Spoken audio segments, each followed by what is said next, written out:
All right. We are ready for almost the last Tuesday of October. Woo! And I thought it would be extremely pertinent if we start off this week with, or I should say, almost like, yeah, we're near the beginning of the week. Start off this week with a conversation about the supernatural. Ooh, I love it. I love it. I love it. Yes, the supernatural. That's today's lovely topic. And Black Knight, you seem quite excited for this one when I told you. Yeah. I was thinking about. Oh, is he here? Can you hear Yeah. us? Yes, I am. He's here with us. He's in the room. Yeah. He's it. I, Oh my gosh. Is the Black Knight in the room with you right now? Mm, maybe not the blackest of nights, but I at cannot least hear him at all. you No, can. I mean, I'm hearing him okay. Really? Are you hearing him? Huh. Yeah, I'm hearing him. Okay, Yeah. cool. Okay. Probably some StreamYard shenanigans because it dropped me just a minute before the stream started. Yes, unfortunately, so I noticed that. Um, Try reconnecting, Snow. Maybe it's a quick connection issue if you can't hear him. Cool. I'm gonna hop out. I'll hop right back in. Yeah. Yeah. Well, we usually have a little banter before the show begins. How about you tell us what you've been up to this week, Black Knight? well, the usual, as you know, I'm still heavily engaged in doing edits and reformatting for my older books, older versions. And Tuesdays is usually my the day of the edits. God, it sounded like a B-rate horror movie title, but yeah, it's that's what I do, and of course, to brighten the mood, I write a bunch of haikus, and recently I've been trying my hand at the longer version of like the older version of haikus, the tanka, and I wrote two today. I posted one of them, and by the way, today I wrote quite a lot of them, about 7. Wow. Wow, Yeah, that's plenty. Dude, that's so, amazing. yeah, and I wrote one for you. I know. You can read it later if you like. I'm very excited. Yeah, sounds like you had one heck of a week indeed, sir. But how about you, Ari Snow? What have you been up to? Oh my gosh. Okay, so y'all can hear me, right? Yeah. Yeah. Yay. Okay, fine. Okay, good. First of all, I tried to fix my text problems. Good job. We've been finishing out our house. We finally got the whole thing set up, and my son and his wife have moved in, and so I'm like back here in the back trying to get my other little house really fixed up. But it's now getting to the point where you can actually see the project coming together, and it's kind of like when you're writing a book. When we're writing and you get to a place where you see the project, or with you, James, the project, the world that you've created, suddenly it takes shape. It looks like the world now. It's not just a fantasy in your mind. It's not just a little scene that you have. It looks like that world that you're building. Well, building a house is like building a world. It is a place where dreams can happen. It's where things can take place.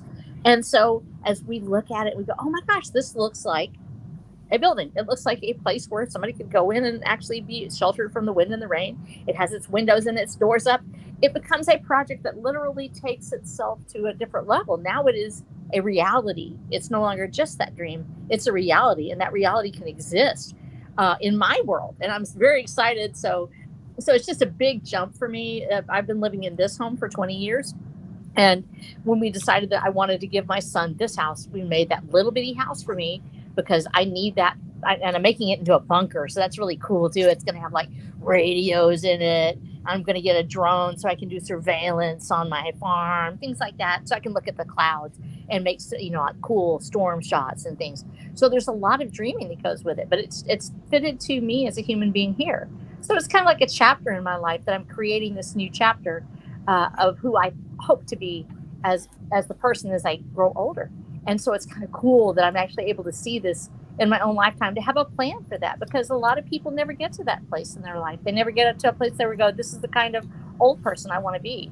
We always talk about ourselves as young people, but we never think about what kind of old person I want to be. And I want to be like the really cool one that has, like, cool gadgets and stuff. So that's who I want to be. So I've decided I'm going to make that person come to life. And it's exciting. Character building. One question. Yeah. It does have the special tunnels and the sliding doors for the ninjas, right? Actually, okay. So I got a special window. So I'm telling you all this. Okay. So there's a special window. It looks like it actually is a secret window. You can open it up one way, and it creates just a little vent and everything. It looks like a normal window. But if you turn it, and it will open up and create a small door. So yes, I have a ninja door on my house. Yes. Your ninja minions can Yes. enter and exit as they please. They can come right doing your bidding. That's right. I'm going to be able to send my little flying monkeys out the back window. That's great. Woo! Excellent. Sounds good to hear that your home is coming together. Sounds like you're super duper excited for it. No hauntings, I hope. No, it's brand new. And I will say this honestly, you can be so as you know, I'm very deeply Christian, and I believe in Jesus Christ. I'm all those things, and I'm also a preacher's wife. I will tell you that there are places where the fabric and the veil of earth is very thin between this present world and the world that's beyond that we cannot see. And even as we look to Scripture, even as we look at it from a Judeo-Christian perspective, there is another world out there. There's the spirit world, the spiritual, and it is out there. And I have seen. And this is just me talking, and so it's fun to talk about things like this. And I don't want anybody, calling a psychiatrist, going, Becky needs help. All my life in our family, we have seen things. They said our family had second sight, and there was certain of us who could see that spiritual world. There was a place beyond us, and so I've been in places where you think, oh, this is a brand new building. But the earth is still there. The things that happened before us are still there. And sometimes reflections of those emotions or those things, there's something out there that we just can't explain. And so you can have a brand new building on a place where it's never been lived. And yet those memories, the people that were there before us and the things that happened, or this something beyond us, the emotion, the elemental emotion of the earth, it's hard to explain, but there are things beyond our own sight, beyond our own physical plane. And you can experience those even in a new building or a new place. Yeah. Very interesting. That's, what was that range? The Skinwalker range? When you mentioned like the bonds between realities. Yeah. Skinwalker Ranch is a very popular one. I believe it's in Utah. Definitely one of the desert states. Yep. With lots of local legends, especially from the native peoples, and you certainly have this ancient history about it, with the petroglyphs and sites where Native American shamans would go, and they would perform ceremonies to ward off against the spirits and beings from another universes. And probably when I watched the show because my favorite granny, who is with us tonight, she recommended it to me, and I watched it.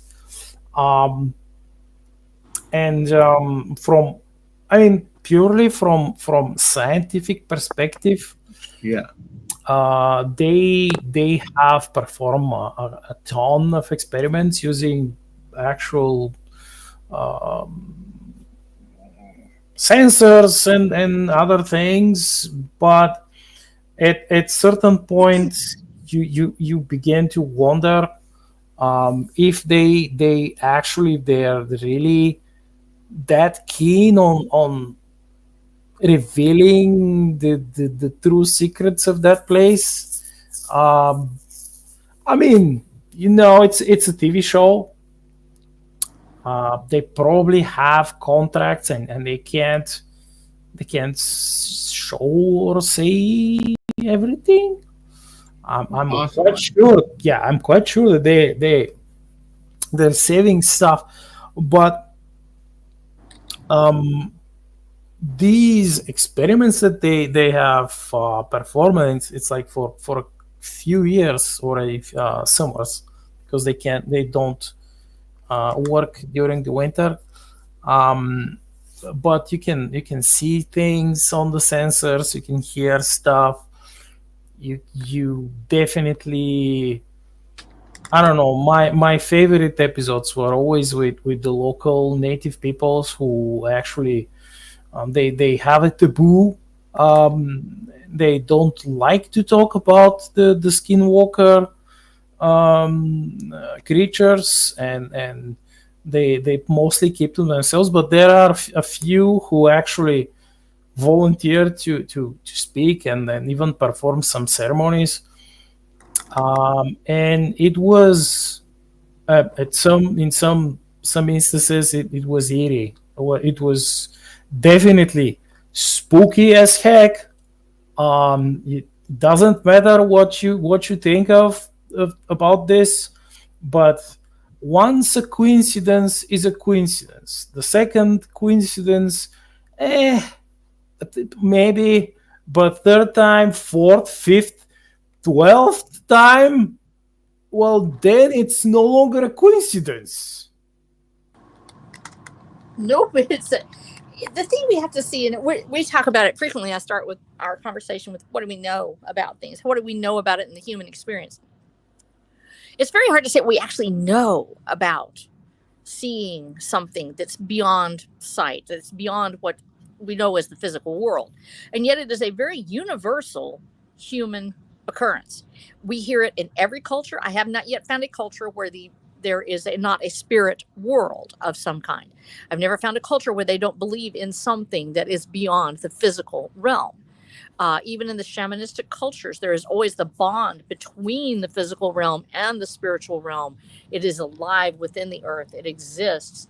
And Taoism, the spirit is within the earth itself. So there's not this just we exist here and there, nothing is beyond us.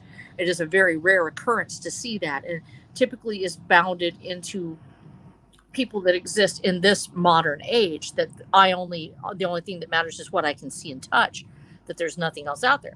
So as we go back through human history and we look at these things in folklore, and I'm sure there are examples out there, somebody will find it and they'll say, oh, this one thing exists. But for the most part, throughout history and throughout the human experience, we see people having a supernatural experience, something beyond the natural physical realm. Whether it is an encounter with elementals, we've talked about that for the last couple of weeks about elemental powers, natural disasters, and weather, and things like this. Whether it's the elemental spirits of the earth, or it is the loved ones gone before, the ancestors, or it is a supernatural experience with a being beyond the plane, whether it is evil or good, or whether or not it is simply the connection with God Himself, which is a supernatural experience. We're talking about diving into the spirit realm at that point. You are having a spirit experience when you talk about being one with God in church or somewhere else. So this is a common condition with humans. We would be foolish to say it does not exist at all, or that it's just a mass hysteria, a mass psychosis, because it is beyond our own boundaries of barriers of physical, planes. It goes across oceans. It goes across time. So we have this incredible experience, and yet we don't know how to describe it. It's like trying to tell somebody what it looks like to see the light coming from the sky. If somebody who is blind has never seen the sun, how do you say this is what light looks like? This is what this looks like to us. And so for people who experience those things, when we take it back to our experience, what we know about it physically, me as a human being, what is my supernatural experience that I can say, I believe this occurred for me? When we open our eyes to the fact that, yes, those feelings of emotions of religious connection, or of a connection with a loved one gone before, or actually seeing something, that they're all valid, they're all real. The question is, how do we describe it? And for some people, they're fully willing to say they went to church and they felt the presence of God, or they went to a shrine and they felt the presence of a spirit, but they're very scared to say, oh, I saw a ghost or I saw this thing. We don't know how to explain it.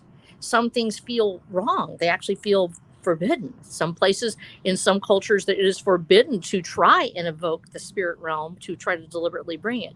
And like Black Knight said, people are not willing to bowdlerize it. Most of the time, people who actually have that kind of experience, that religious or spiritual or supernatural experience, don't want to take it out and show people, because they know this is something that is not meant to be necessarily commercialized. And so we have that gap there of not wanting to talk about it, of you don't evoke it, you don't say something about it unless you have no other choice. But in this case here, so I'll start off by saying that things that I speak about, I want to speak about in a respectful way, that I'm not trying to capitalize on it. At the same time, it's fun. It is exciting and thrilling to talk about the things that have happened to us as human beings, and one of those things is the supernatural. And so I'm really excited to be having this discussion today, especially as we head into the week of All Hallows Eve, and I said that back and forth between the church and the supernatural world and how it spans time and space. I think it's a great time to talk about this topic. It's going to be a lot of fun. Indeed. Yeah, definitely. It is the season, and I think one thing that's so interesting, because it's like you said, it's something that spans culture. But I believe to have ran into more people who actually do believe in the supernatural than do not, and most of them have their own experiences. So this isn't something that's like, ancient legend or of the past, but it's something that's a part of our culture today, even amongst those who don't believe. It's like a continuous thing that persists, and to me, that in itself is a piece of evidence.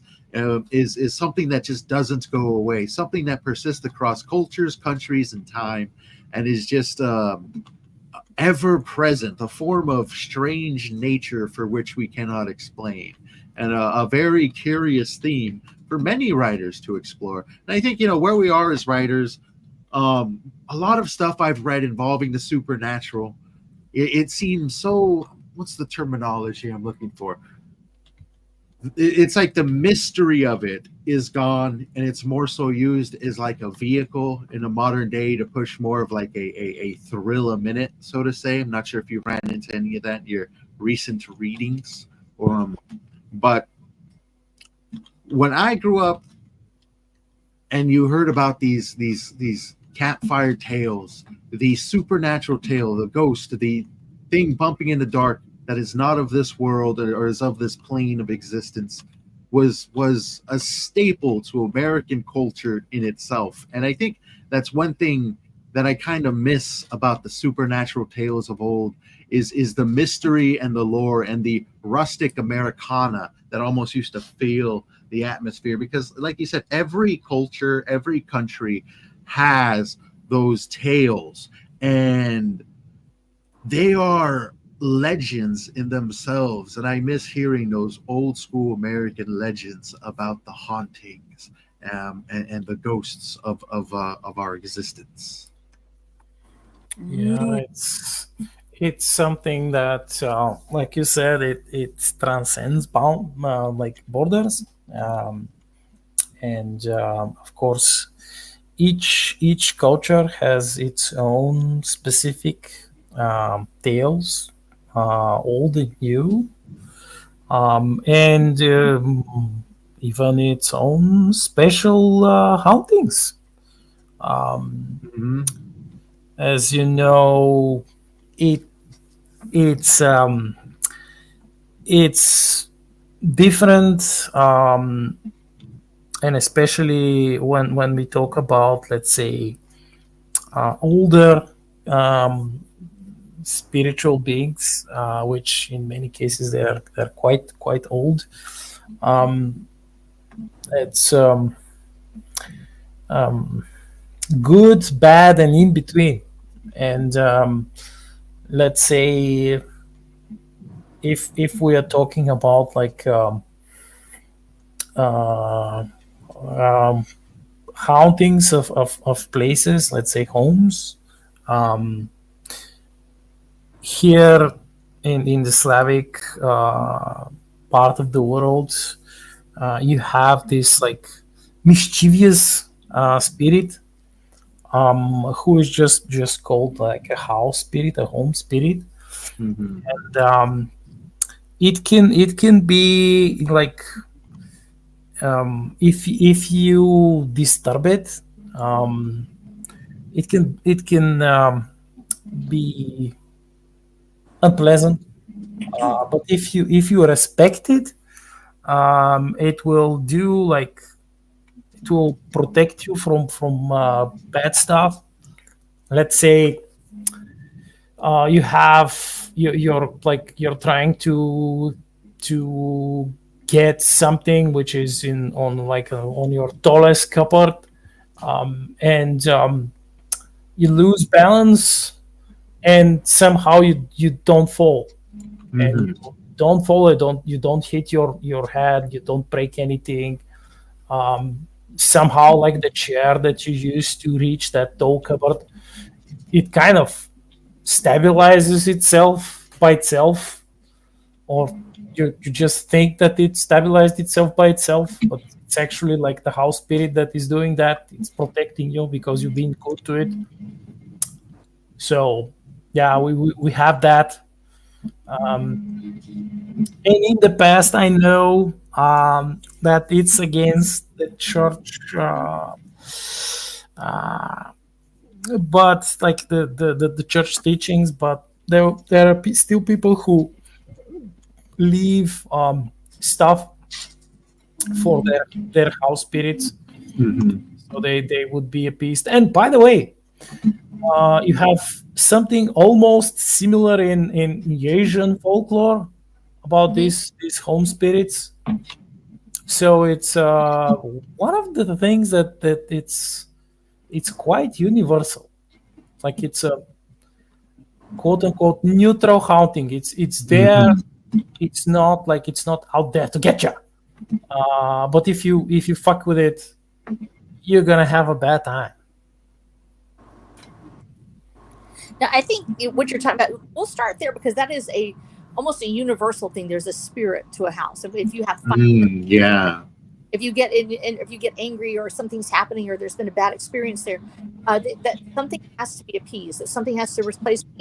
Even just that feeling of you walk in and my mother would sell houses. She sold real estate, and she said there would be times you'd walk in and just the house would feel angry. It just felt mad. That there Wow. people who had been there, especially when there had been a divorce or something terrible had happened, and and there's a spirit, a feeling that associates itself, whether it's leftover emotion that you're just picking up somehow, or the pictures on the walls are expressing a certain emotion, or it is actually a spirit of anger or discord. And the Bible clearly does say and they're called demons in the Bible, and they're called angels. And although we are to interact directly with Christ and in the church, we're supposed to interact with God Himself, and for some people to ask for intercession of the saints. Well, we're not supposed to interact well on that plane.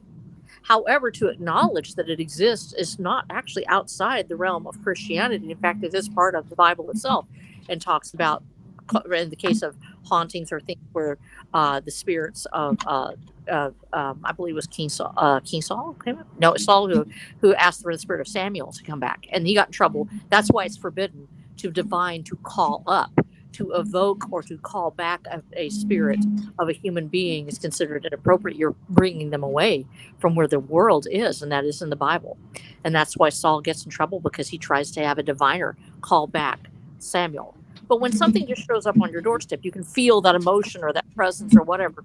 There's certainly nothing in the Bible that doesn't say that you can't just acknowledge that there's emotion here, that there's a feeling here. a presence of some kind, whether it's love and peace and other things, or just the struggles of the people before you. And so leaving those little gifts or those little things is certainly important. And we see this actually in the dedications of buildings. Very important in America. Usually when you have a large building going up, you'll have a crane. The crane will almost always have a flag on it. There are things that are done when the foundation is laid of a place. In the foundation of my house, it is a sacred moment when the foundation is laid of a house, or the first stone is laid. And I actually went out and I carved on the actual concrete. I had a little nail that had just been poured, but it was already curing. It was already hard. And I knelt down beside it and I carved a statement, and then put a little cross on it. And it's a secret word. So if you ever find it later, if you ever come out in the future, say, oh, that'd be really cool if somebody actually ever wanted to do that. And you'll find it. It's actually where the doorway is. A secret phrase that's put there it's carved into the foundation, that it would be blessed by God, and that we would bless God with our own presence. And certainly we see that in every culture, that there is a spirit of that house. The difference between simply exploiting something for the thrills, and we talk about this, or trying to show something just because you want to show how exciting it is, and that's a fun thing, that's fun. But there is the sacred realm. And when we talk about that, and I hear that in your voices, for all three of us, we seem to be coming from a culture that appreciates the gifts of our ancestors to tell us the stories in the first place, and also the experiences that they had. This becomes a sacred bond between the physical realm and that spiritual realm, even if it exists only in memory. When I remember my grandmother, or I remember the stories that were told to me by my father and my mother, I'm interacting with the past. There's a spirit of the past. It is there. That memory is a spirit from the past. And so the spirit that's in the present, whatever that is, that's just beyond my sight or my touch, is still a sacred thing. If it is something evil, if there's something out there that I don't understand, then I give it to God. But it's still there. Making it sacred is the difference between exploitation of a common cultural occurrence, or valorization, let's put it that way, and just making it to where it's all about fun and it's like a carnival ride, as opposed to the actual experience itself. What you talked about missing, when you're sitting by the fire and you're watching the flames rise, and this older person is telling you the story of the spirit that they met. That sacredness, that sense of awe, is the real payoff. Not just the being scared, not just jumping. I can be scared by this physical realm quite a bit. Talking about weather, I can be scared. Lightning comes down in my front yard, I'm going to jump. That's scary. Somebody following me home when I was living alone, when I was younger, and somebody chasing me in a car, that was scary. Somebody chasing me down the street, trying to catch me, scary. When we talk about that spiritual fear, that presence, when the hackles on your neck rise, as your father tells you about the spirit in the swamp of being Deep East Texas. And even though they had logged all the trees away at the old growth forest where he was at, there was a place called the Big Thicket. And the Big Thicket, which is down near Cairns, Texas, says you go towards Houston on the far edge between the Sabine River and the Neches. And as you go in, he would play out there. Sometimes as a very young boy, he was out in the edges of that place. And you could hear the spirit calling your name, calling you out into the wilderness. He had told me as a child, he said, do not answer that call. It will not sound like your mother or somebody you know, but it will speak your name and call you into the forest, into the swamp. And you mustn't answer because it will take you away. He said he heard it calling his name. And he almost answered. But he decided to walk away, but he wondered what would have happened if he had just answered that call. Where would he have gone? And what would have happened? In his telling of this story, the awe and the spiritual awareness that this thing was real was the true payoff. Not the fear that, oh, I heard a voice and I ran away, but the knowledge that there's something beyond our comprehension. And it could be terrifying or it could be beautiful. And we don't know. We just don't know until we find out. And for some of us, we may never cross that bridge until we finally physically cross it in death.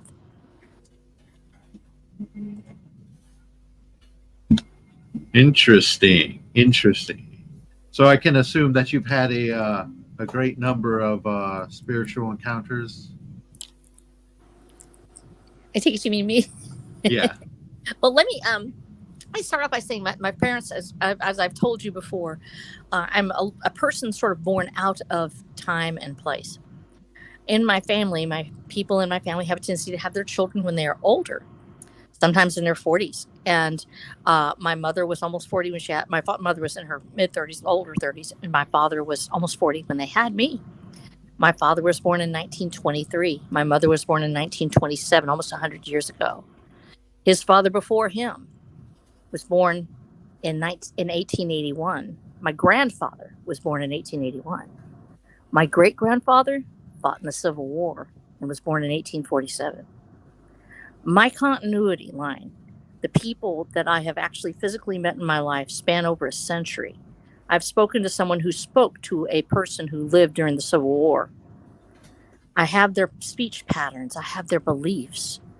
I have the idea that you should never cut down a tree without having a good reason for it.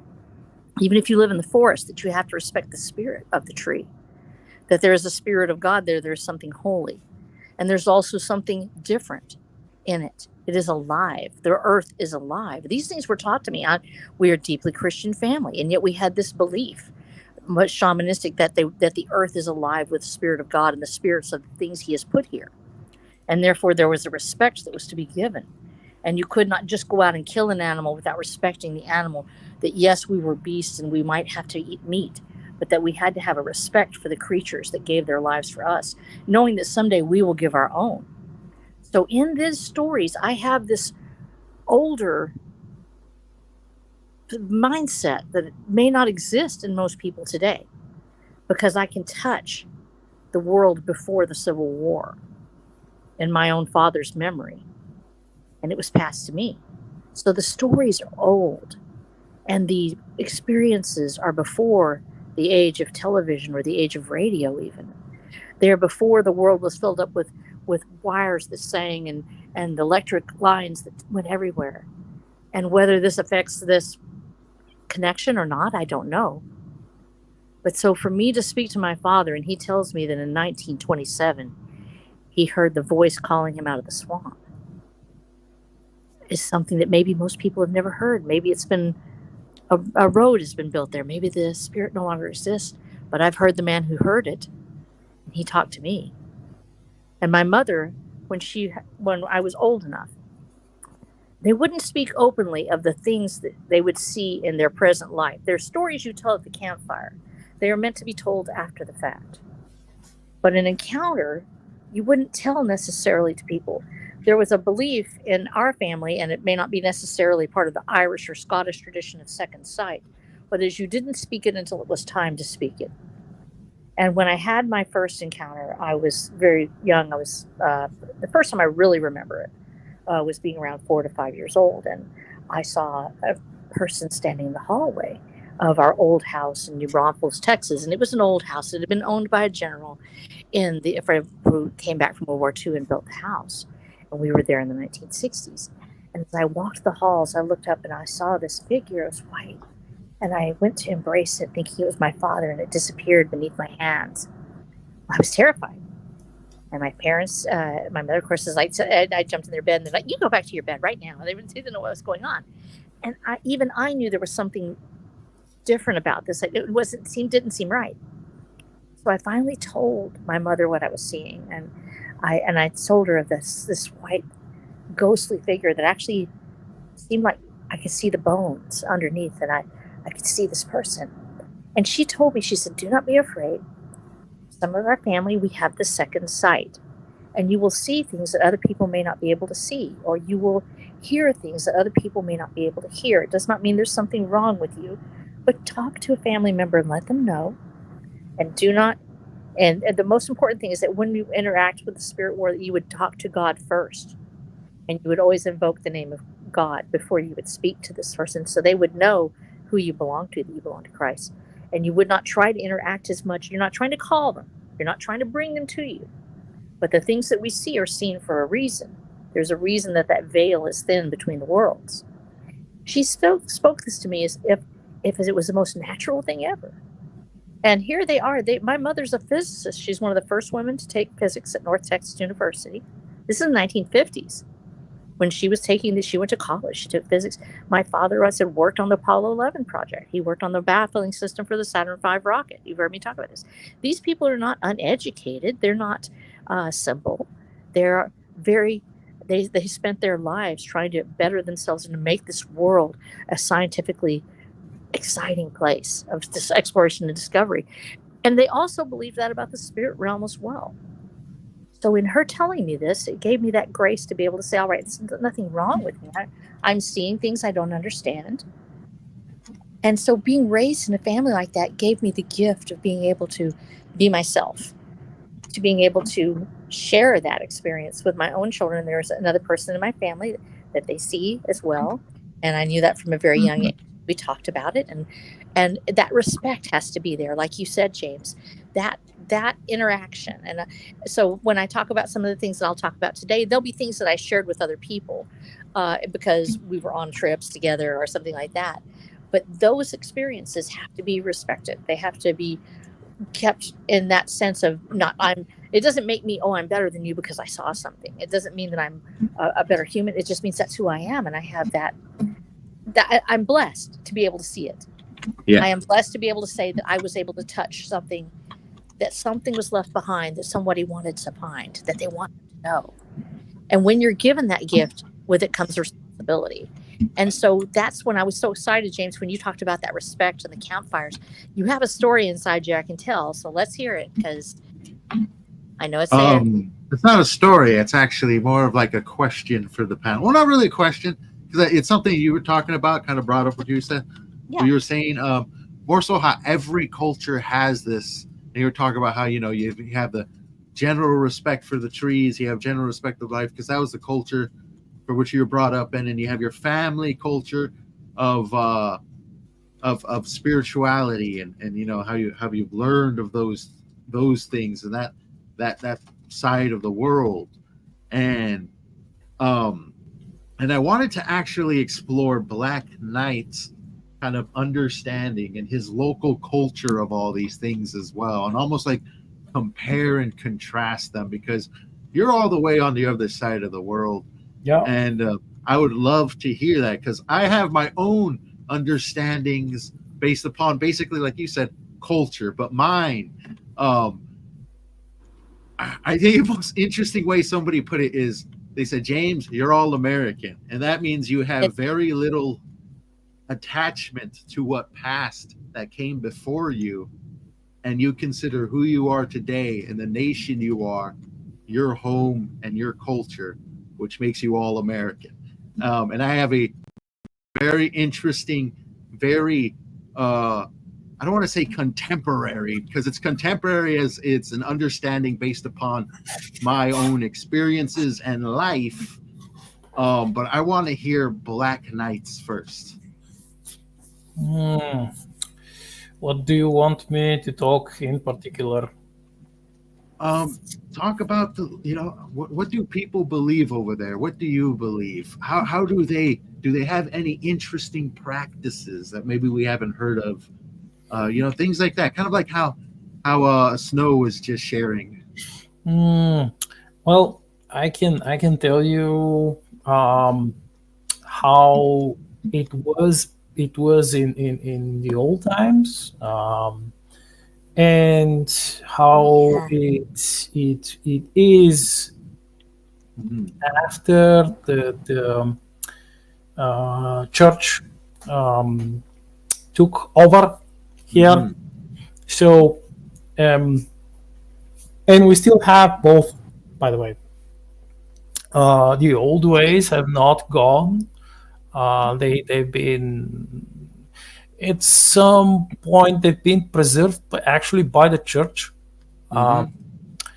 because they have realized, like, there is a huge difference between the Orthodox Church and let's say the Catholic Church.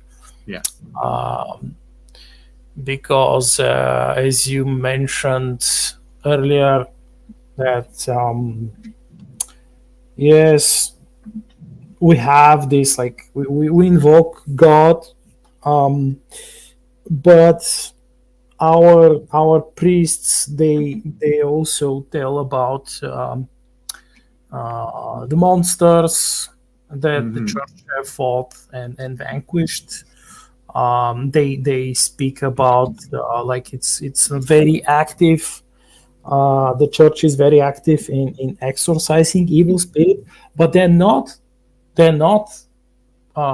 fooling around with certain entities who are not who are just minding their own business.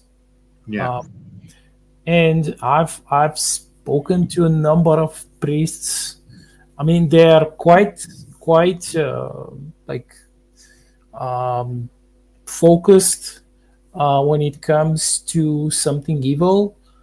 They are laser focused on like making sure that they're like the people, their flock, their congregation is safe from it. So they will Hmm. actually hunt it out and do everything in their like knowledge. They will use all the prayers, all the symbols, all the relics that they have at their disposal, um, and they will do their best to cast it out. Hmm. So in the olden days, we had this.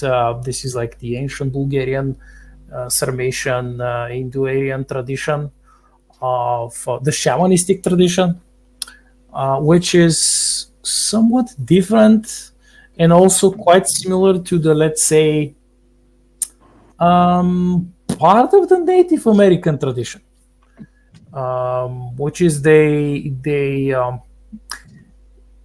speak as everything created by God, that God is in everything, Hmm.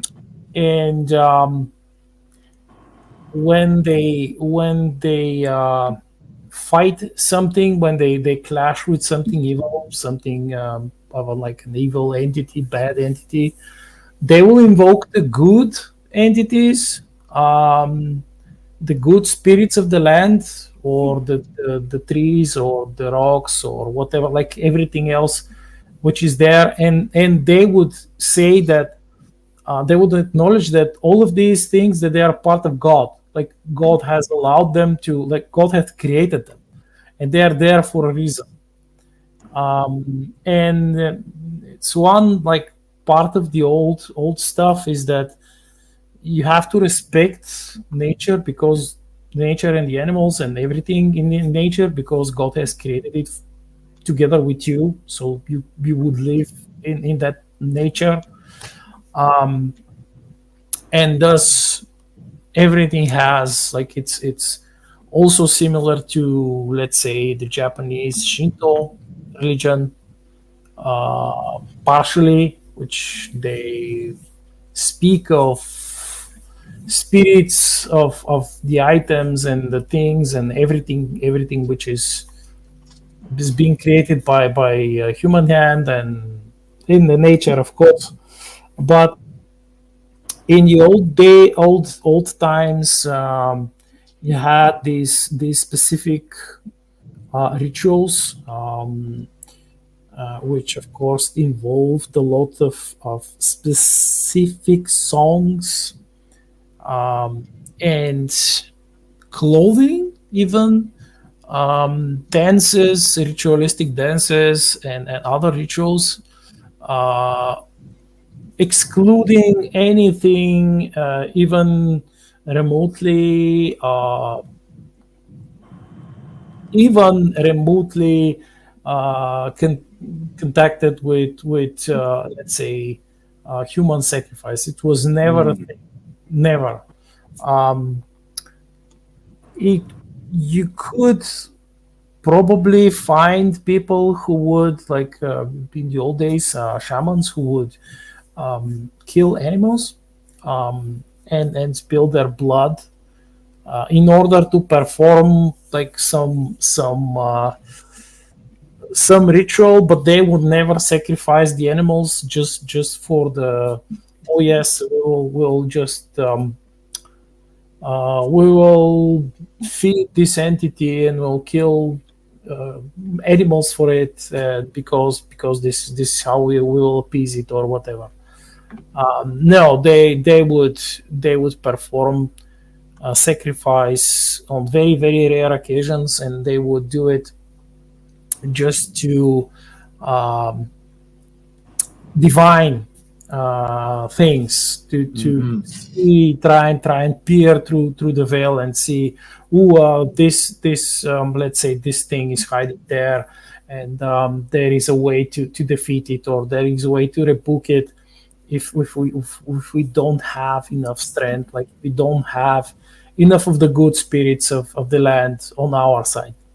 And thus we have this part of it still here in the form of the specific dances, people who are dressed in special costumes. And they're creating a lot of noise, and this is, I think, protected by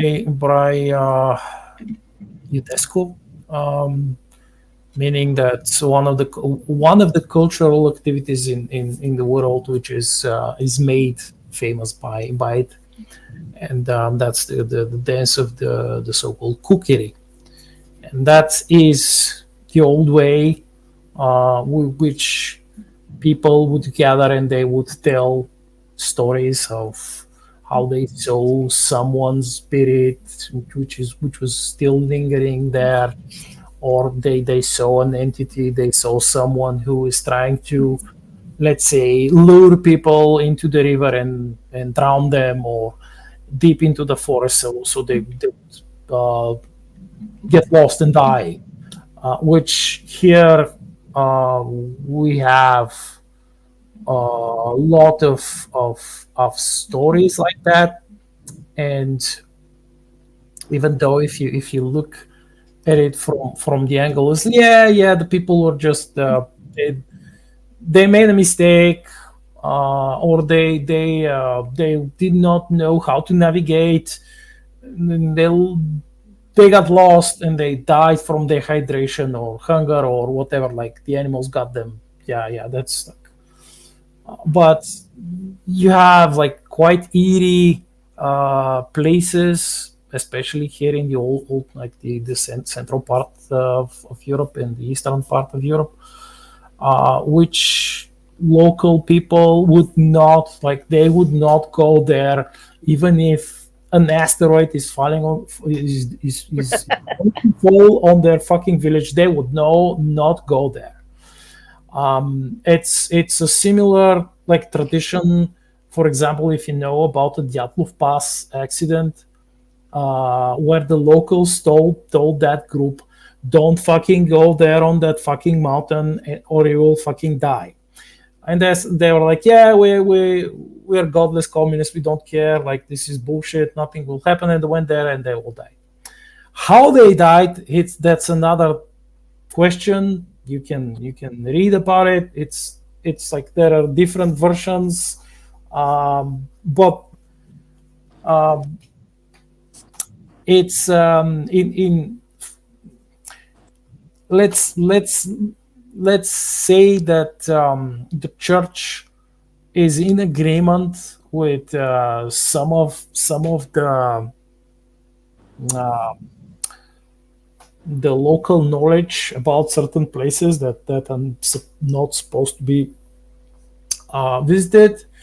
And I was told about, like, periodically, um, in like every 2 years or so, they would form groups of priests, and they would go to certain places, and um, they would try to sanctify them.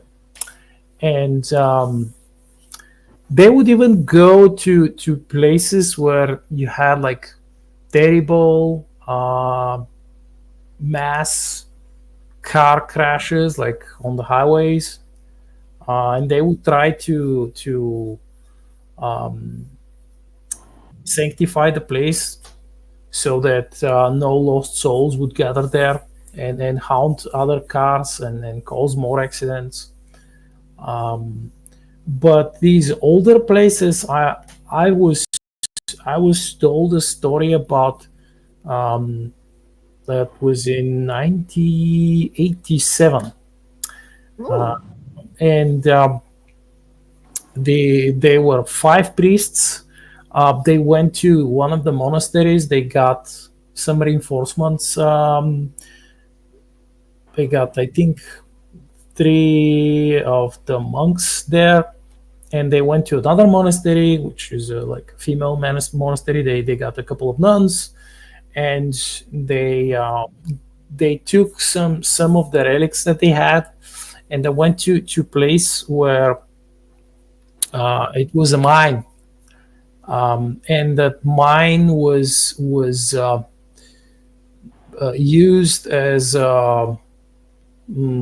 it was used by some criminals, and they would kidnap people and they would kill them there, torture and kill them, and so that went on for many years, and eventually they found everything, but people were scared because some of them saw things there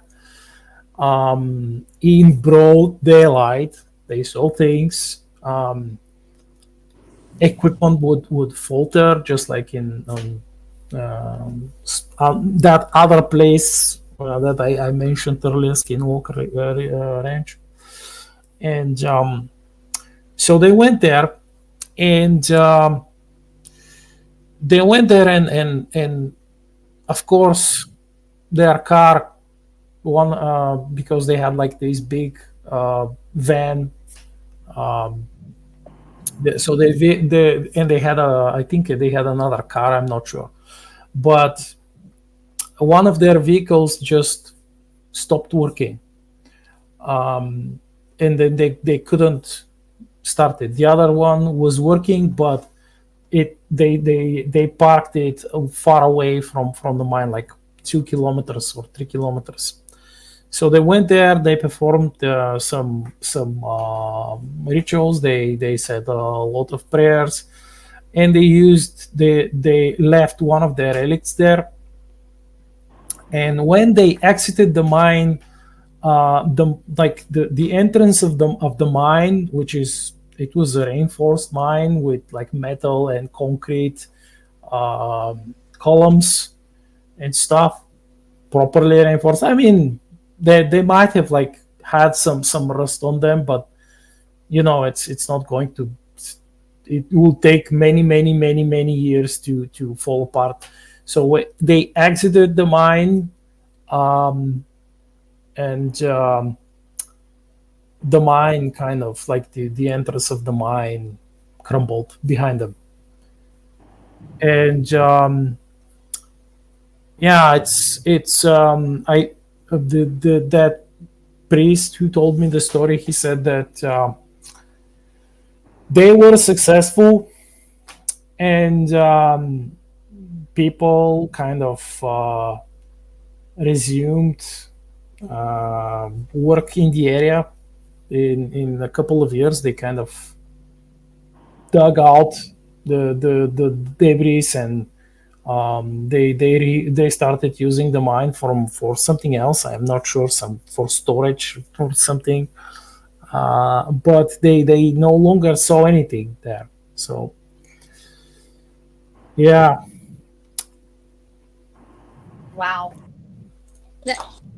That so much reminds me of the stories that my father would tell about. There are places where you go that is just you, that belongs to something else. That belongs, it's a place between, it's not evil necessarily. There are elemental forces that this belongs to this particular creature.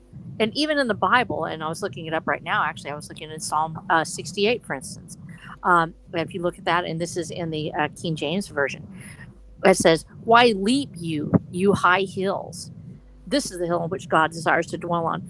And it talks specifically to the mountains, asking them, why do they do this thing? They speaks to the earth as if it's alive. Whether this is just a literary form or it is very or literal in its purpose, we still have that in Scripture as well. That the earth is alive and responds to God. It responds back and forth, and this becomes a contract between God and that force on earth. And mankind is not to mess with that. We're not supposed to trouble that spirit. And if that is the mountain itself, to know when the mountain's alive, when the mountain's unhappy, you have to get down off of it. You have to move. And even then, that can be something as simple as not getting struck by lightning. But there are things beyond that. And then beyond those natural forces, there are things that are truly evil. The actions of mankind against one another, the terrible tales of people being tortured or harmed in a dungeon, of the prisons of Eastern Europe and during communism, of the actions of man's inhumanity towards each other at any culture, anywhere, are always terrifying. It is a symbol of that evil. But there's times when we see this evil outside of a human presence, and it is truly terrifying. Almost always there will be something in that area that is hearkening back to that emotion that took place, the thing that happened there. And whether it's a longing for discovery, to find out, just to have the story told, or it is that remnant, that presence that it's just in that place. Almost always that is a connection somewhere with the human spirit. For the earth truly does belong to itself and to God. It's not. I could look at any creature in the world. It's evil to me when it takes one of my animals or my chickens or if it harmed one of my people. But the truth is, it's just being a natural being. It's just eating. It's doing what it does. It's created, even as I was. And so we have that feeling that that's a natural occurrence. But as we go towards the supernatural and evil, almost always it is connected with the actions of human beings, because that is the conduit to evil in the Christian realm as well. And we see this also in Asian stories from China, from Japan, where the spirit world is not necessarily evil, but it is meant to be separate from humankind. And when it interacts, that's when bad things can occur, or things flow back and forth. It's out there. We don't try to touch it, especially. It's not necessarily evil. It's just there. But as we go towards that, the post-Christian world, as we go towards this world we're in right now, where Christianity exists, and we see it through that lens of 2,000 years or more, and in the Judeo-Christian sense as well, as we go back even further, 4,000 years. The idea that there is evil in the earth, that it is almost always associated with humanity or with a supernatural being, but not necessarily the spirit of the earth itself. It is something that happens that evil is brought forth through us somehow, or seeks us somehow. Humans are there, and it seems to be attracted. And so when we hear those things and we talk about that feeling of evil, or where something bad has occurred and the cold comes over you and you feel the presence of something truly terrifying, it's not just the awe of the voice in the woods. It's not just the feeling of a presence of eyes that you don't recognize. It is truly evil. And when you see it, you know it. Know that this is a bad thing. This is not just supernatural, it's bad. And that is one of the most terrifying things that can happen to a human. And whether it's in a place, as in the case of prisons or some buildings that have had so much tragedy in them that it seems to permeate the flooring, that you can touch things and you feel that sorrow and that anger, that abandonment. That is an evil feeling. It's still a residual effect. But to actually have a spirit that is evil there in mankind's, especially through the church, trying to stop that thing. I was very appreciative of the fact that, like I said, the priests aren't out there to try to throw out some fairy that's hanging out in the woods that's just eating mushrooms and having a great time. They're there to try to find the evil, that which destroys humanity, that which hurts and harms the true godlike nature that should be existent in us. the innocence of children, or the helplessness of those who cannot help themselves. That is what the priesthood is trying to accomplish when the Black Knight talked about it, to go out forth and to confront this evil. Anything that harms humanity, the opposite of live is evil. And so if it harms life, if it actually harms the lives of other people, it's evil. So we see that sometimes, and to actually touch it in and to recognize it as a spiritual entity is one of the most terrifying things that I've ever had happen. And I will say this from a very respectful place. And this is me as a preacher's wife, and I have my ministries in my church. I'm not just a preacher's wife. I have a ministry that I have. And I've always been very respectful of the fact that people going through suffering have so much in their hearts. They have so many things that are out there that they have to confront. And it's most of the time it's a memory of an adult or someone being cruel to them as children, and it grows into something more. But that's our spirit. That's our own psychological burden that we carry. And sometimes we create that spirit within ourselves. But as I was talking to a woman, she just showed up, and she came towards me in the store, and I was actually at a bookstore, and she just out of nowhere comes up to me and says, "I need you to pray for me." And I didn't know her. I didn't know anything about her. And her eyes were just beautiful. She had these beautiful eyes and this sweet face. And she looked up and she began describing her struggle with addiction, the drug use that had just destroyed her life over and over again, and how she was wrestling so much to try to escape it. And I'm watching her. I'm standing in the middle of the store with her, and it's not really busy, but it's a large cavernous store with the books piled up on either side. And as I look at her face, her eyes start to change, and they become completely black. I'd never seen this before. And here's this woman inside begging for help. And this spirit of, and this was evil. Her struggle with addiction, her struggle with her life, and what was destroying her, the poison that was destroying her from the inside out. And I prayed with her, and I touched her, and I had my hands, her in my hands. And I'm trying to reach the woman that just talked to me. And there's an evil thing between us. And if you've ever dealt with addiction, you know what I'm talking about. You understand that there is a thing there that somehow seems so demonic in its proportions. And you can believe in science all you want, and you can say it doesn't exist until you have wrestled this demon. You have no idea how evil it could be. And I saw her eyes, and we prayed, and they changed back. And the world became brighter again, and things were different. She and I prayed, and she went her way, and I immediately sought out my husband. I was like, "I need you to pray for me, because I've touched something I've never touched before." Standing in between me and this woman who was so desperately seeking prayer was an evil entity that wanted her to not have it, that wanted her to not be free. And that was probably the most, I've seen so many things, but that was the most terrifying thing to me I've ever seen, is to understand that a person can be trapped in a place and only God can free them. And she had that power, but she needed to reach out. And when she did, we were able to connect. And this thing didn't want her to connect. And that was terrifying to me. Ooh. Yeah, that's tough.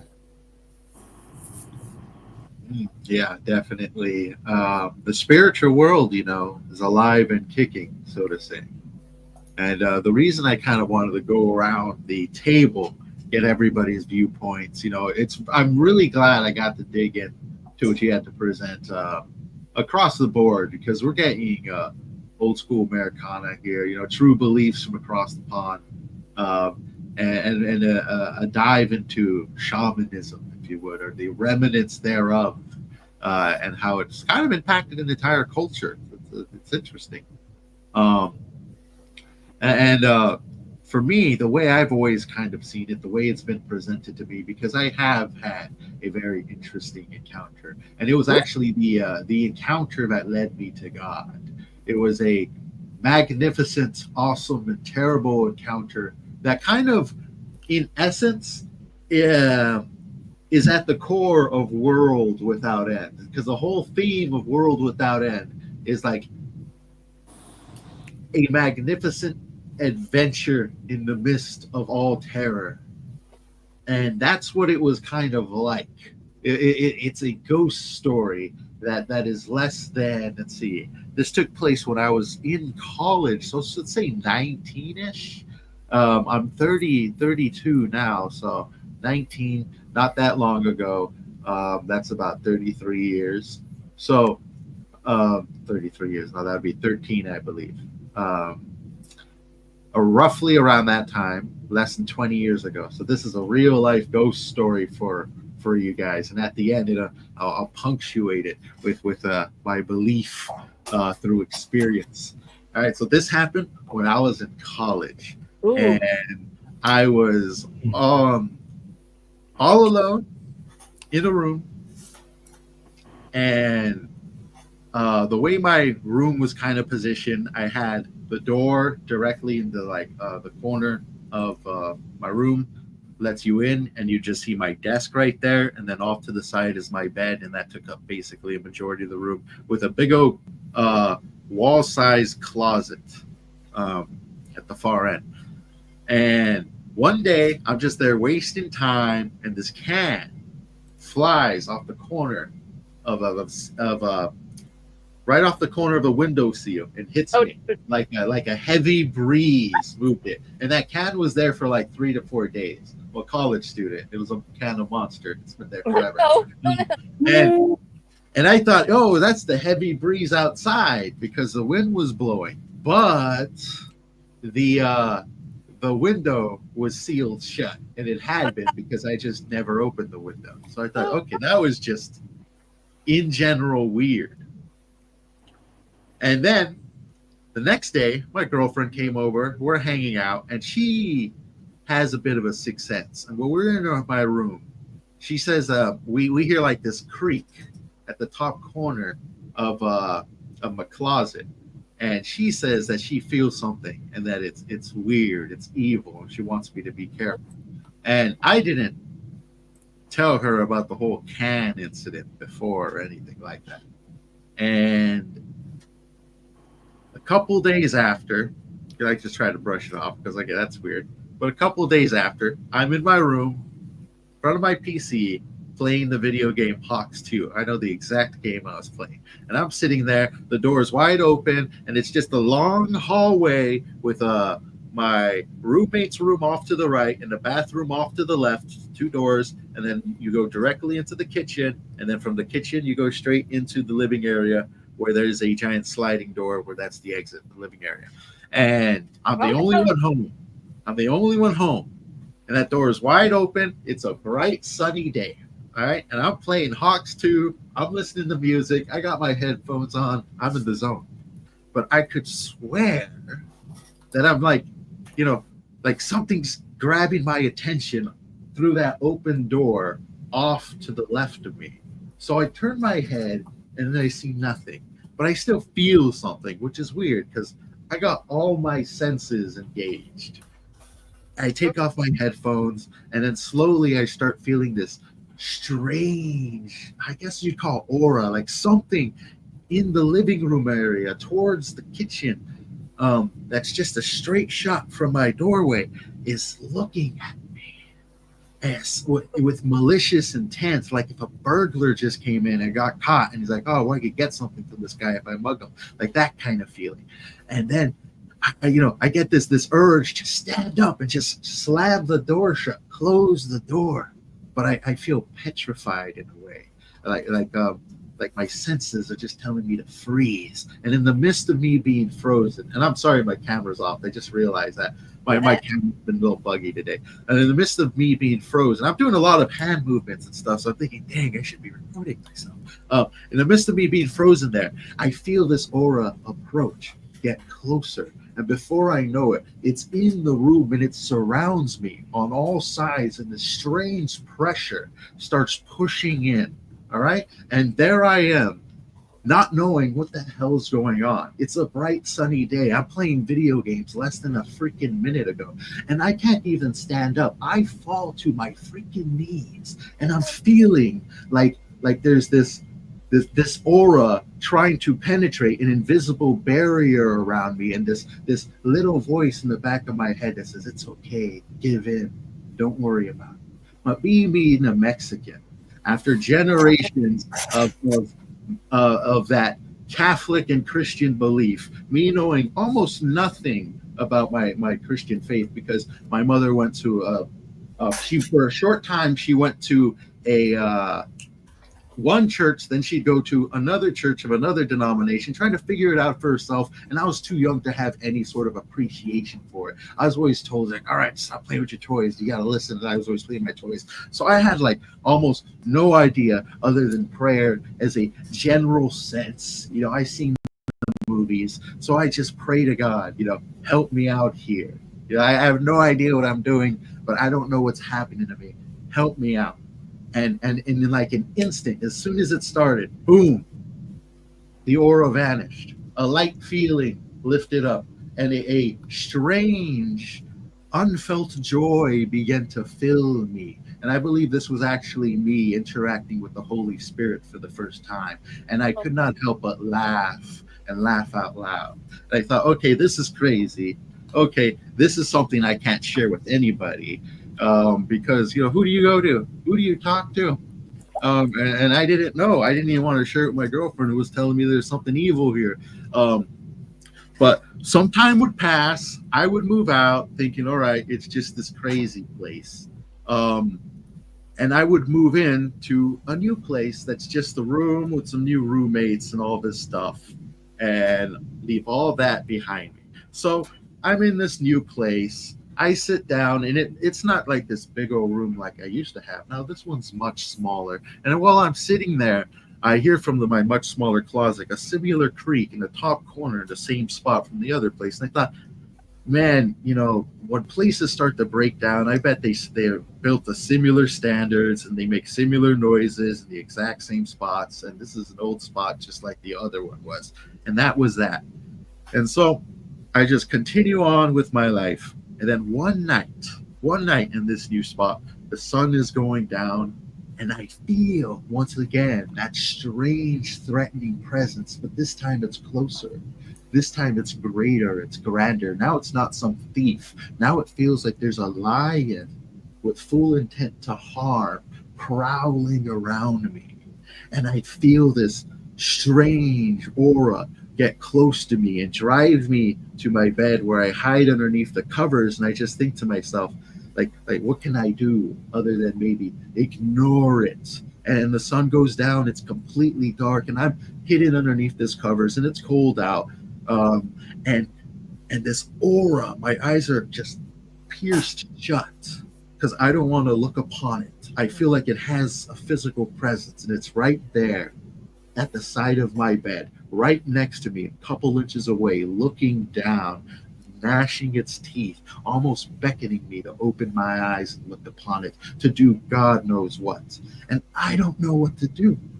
I don't know what to do other than close my eyes and hope I could fall asleep and get away from this living night. And unfortunately, and I say unfortunately, I did. I went to sleep. And I had some of the most horrific dreams I could ever imagine. Most of them I can't remember. The ones I do, I would beckon it close to some of the most horrific stuff you could even conjure up in your mind. I'm talking blood, gore, guts, hellish nightmares, visions that is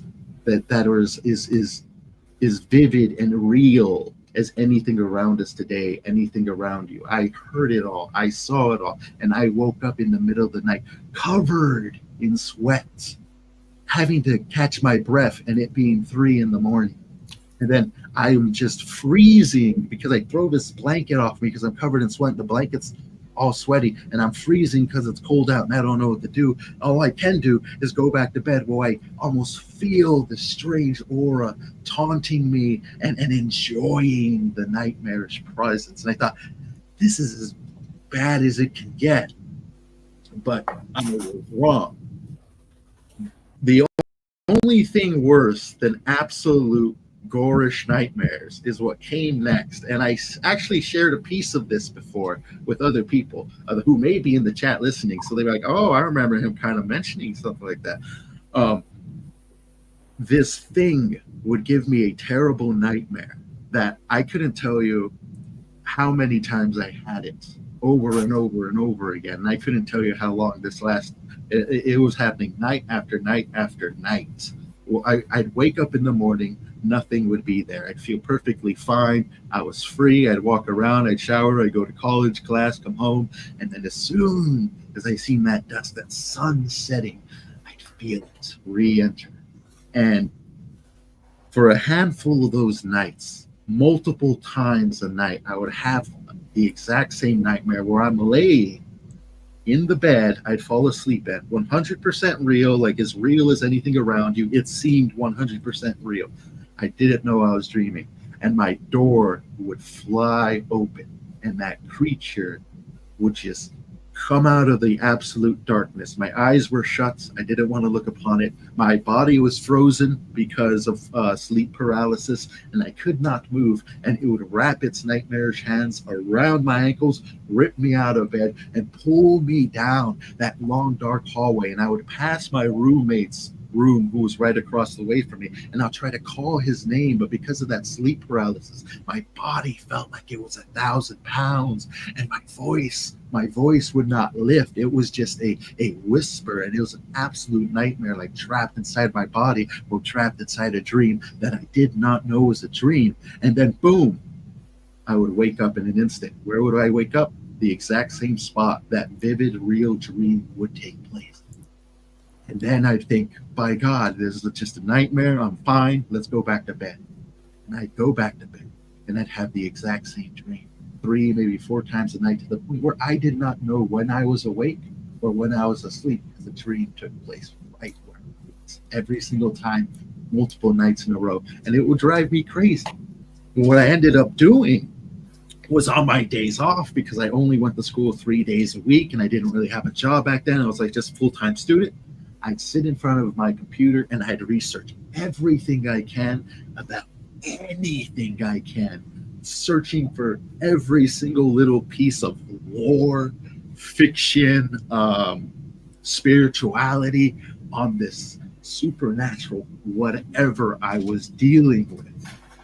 And then I come across a couple of Bible verses. And like I said, at this point, my cultural understanding of the Bible is that of your average layman walking down the street with zero religious experience whatsoever. It's like, whatever the hell the TV has shown me, that's what it was. And it was what they called battle verses. I didn't know what they were, but I wrote them down one night when all this hell was continuously unfolding before me. And one night, I just remember when that evil came by, when I heard for the 10,000th time that creak at the top of the top right of the closet, that demonic presence would come forth, and I would read these verses out loud. Never have done it before, have zero understanding, in 100 complete percent childlike faith. This has got to freaking work, because I got nothing else. And I can't tell you what happened. Well, I can. A shift, a power struggle. Not even, no, let me rip that out. Just a shift. There was no power struggle. An instant shift of some kind of authority, some kind of power instantly occurred between this thing that was haunting me in such a crazy manner for so long. I genuinely cannot tell you how long I was afflicted by whatever this was. But a shift occurred like I never felt before. And in an instant, it was like it was over. I felt them at a distance, but never did I feel that strange, powerful essence of a predatory lion ready to pounce and kill you. That never has returned again. But as I continued down the road of trying to understand, I would eventually leave college. I'd go home and I'd be in that room I'd been in 1,000 times before. I was in it before, sitting down by myself, unpacking all my stuff from college, and I would hear at the top right the exact same tap, the exact same creak. And that was them letting me know they're still there. But after them, multiple times trying to have that power back, and I wouldn't call it a struggle because it's never been a struggle. Whenever I feel that essence, whenever I feel that otherly world that's not good, there is a threatening presence of, they're back. And yet, there is this authoritative power, this almost all natural sense that if they're back, then I know who else is going to come back to solve this situation. And I've always had, and I know this is controversial for a lot of people, but whenever I hear of evil spirits and I think of whatever it was, this thing was, I know it was evil, and I know in its own time what power it did have was powerful. So when I hear of these evil spirits, in my mind, through my understanding, which may be limited, and I am very weary of that limitation, I feel this sense of battle, like, ha, you are weak and you do not know you're weak. You are foolish, you do not know you are foolish, ye evil spirit who walks this earth.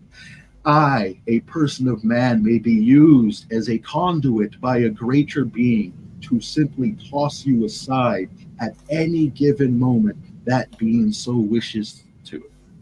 So in my eyes, and I do, I'm very weary, evil spirits are nothing, weak, pathetic, foolish children of a fallen age that need to understand how low on the totem pole they can easily be at any given moment. And I know, that's very bold words for a human to say. But there you go, with less than 10 minutes of the stream left. Somebody can reply to that. I want to say something right away here, because you have said exactly what it is in 1 Peter 5:8. It says, be sober, be vigilant, because your adversary, the devil, as a roaring lion, walketh about seeking whom he may devour. Yes, when we are little prey animals, even though we feel like we're big, there are things that come up in our life that are extraordinarily evil, that are extraordinary. Sometimes we just don't realize it. We're here. But there's times when we actually do. And throughout history, we have said that people experience these things. And none of us should be ashamed to say, we live in a world where people are all too willing to talk about all kinds of magical things and strange things, and yet we're ashamed to speak of our own experience in confronting evil and overcoming it. How? Why? That your story is my story. The story of being confronted with an evil and then praying or bringing God back into it, because we know that we may be weak, but He is strong, and God is able.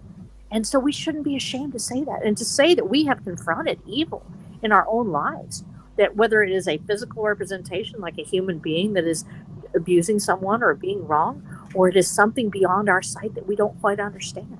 It is okay to say that it frightens us, and it's also okay to say that I can overcome all things through Christ who strengthens me, or to say those things as we speak the words of our ancestors, as we speak the language that was given to us by those people who have come before, and to say that they know, were there, they have seen the evil, and they struggled to survive it. They struggled to overcome. These gifts and these tools have been given to us are not given to us just because somebody wanted to control someone. They were given to us because people wanted to confront evil and overcome it. And as we see that supernatural world with all of its glory and beauty, and some places that are just gorgeous, and I go down to my pond on the backside of my property, and there's a grove of beautiful ash trees.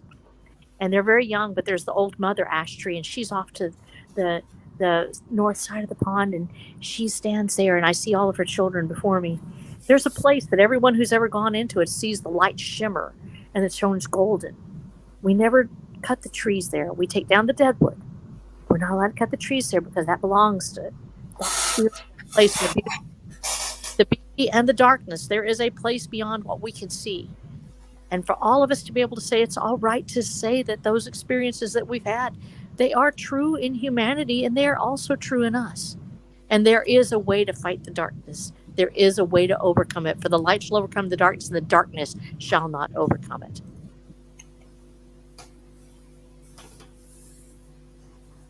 I feel like you have something to say, Black Knight. Yeah, I've had the similar experience as a child, and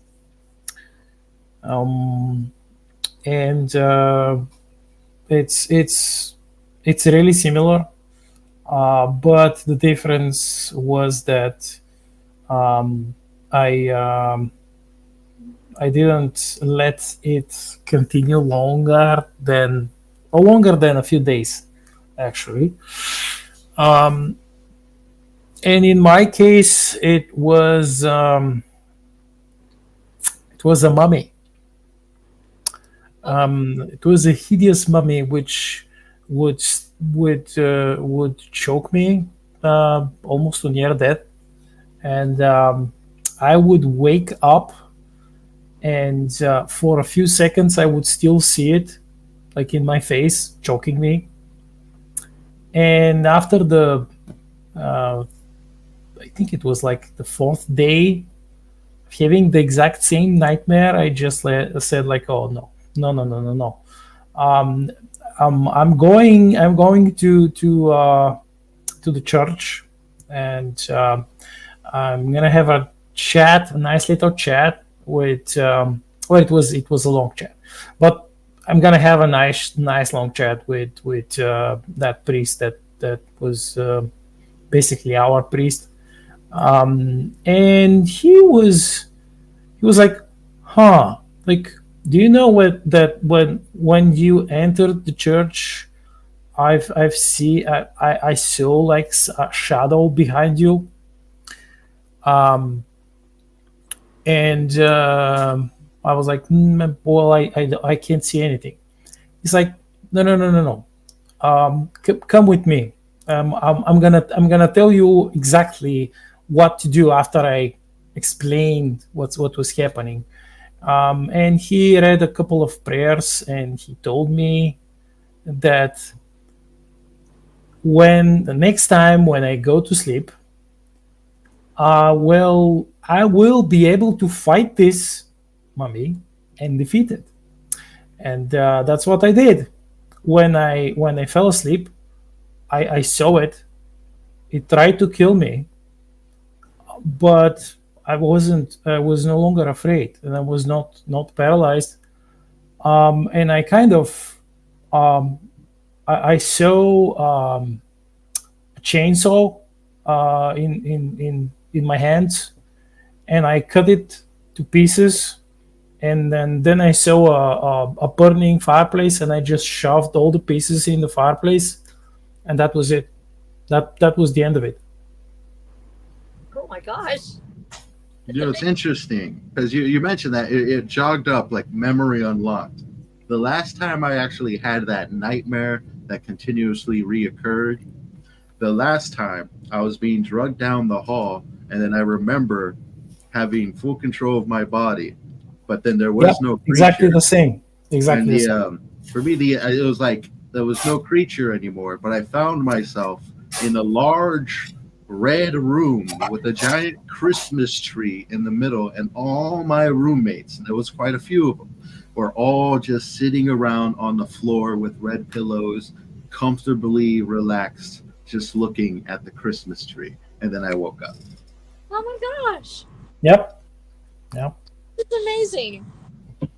There you go. True modern day campfire tales for you wonderful people at home. Just in time, dare I say it. I think we got less than a minute. Yep. How about we go around and everybody can say where they can find you at? We'll start off with you, Snow. Oh, me. Oh, sorry about that. You can find me at watcherthedam.com.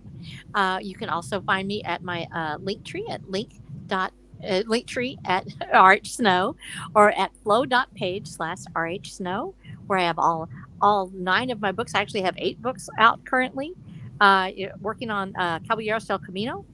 And I also have my little game that I made and my world guide as well. You can find that all under my Amazon account at rhsnow. And for Watcher of the Damned, my cybernetic cowboy mutant wonderful world of apocalyptic terror And I love the story so much. I've been writing it now for about 5 years, and we're working our way through it. I'm actually getting towards the end game here. And so we have it is a finite loop on it. So we're going to be rounding that out and then putting out our second edition. And when we do, we're going to start a big marketing campaign. So anybody that comes on in and you're reading it right now, you're actually getting in on this very first edition sort of, and then we will be actually having a real marketing campaign and a real push to get it out there in front of the public. So if you're with me now, thanks to you to all my readers that are here. Thank you. I love you guys so much. It's been wonderful to hear from you, and just be praying for me this week and praying for everybody on this panel that we all have a great week, and we're praying for you guys out there too. When I see your names and I see your comments and things, we're always thinking of you guys and how much we love you. We appreciate you, all of you. Yeah, man. Awesome. How about you, Black Knight? Where can people find you? Well, as always, you can grab all of my books on Amazon. Look for the Star Shatter series or my two anthologies. Mandate of Sword and Railgun is the first one, and the second one is The Blood of Terran, plus my Velin the Ultorian series, The Rifle Song, and Velin in the Bunker of Death. And recently I have published a 100% old school fantasy book titled Lord of Bones, which is also available on Amazon. And of course, you can follow me on my Substack, The Black Knight, where you can read all of my newest haiku and poems, and of course, serialized short stories. Yeah, that's it. That's a lot, man. You got a lot going on. That's very impressive right there. But everybody, thank you for joining us. We're 2 minutes over what we usually are. We're going to respect your time. My name is James Esparza. I'm the guy pressing all the buttons over here. And you can go ahead and follow me on this channel if you want to go ahead and give us a subscribe if you like what you hear. Leave a comment down below if you're re-watching this. But you can follow me personally on my Substack, which is World Without End lore.substack.com, where I am going to start re-releasing stories much more frequently. I just re-released one not too long ago. Re-released, my bad. I just released one not too long ago, like 2 days ago, for my premium subscribers. But on the 25th, 3 days from now, I'm going to release a fully completed short story that the Black Knight got to read, and he seemed like he liked it. What do you think of that short story? Oh, yeah, that was nice. I mean, I'm not going to spoil anything, but it's about spooky and quite scary and bloody monsters. Yes, the story's called The Invisible Undead. I'll give that much away. Yeah, that's enough of spoilers. That's it. But it's super awesome. I got it formatted. It's in the lovely PDF version, and I've also got it formatted, a separate one formatted for radio play I'm going to start working on, but I'm going to release the radio play first along with the PDF for you guys to check out on the 25th. Yeah, so we're all working on a lot, but with that said, gotta respect your time, everybody. Go check out Frederick Guillemont's show. I forget how to say his last name, Frederick Guillemont. That's how you say it in English. Be proud. But check out his show in a half hour, the art stream on his channel. But for the rest of us, we are out of here. Have yourselves a good rest of your day, everyone. I love Good night. it.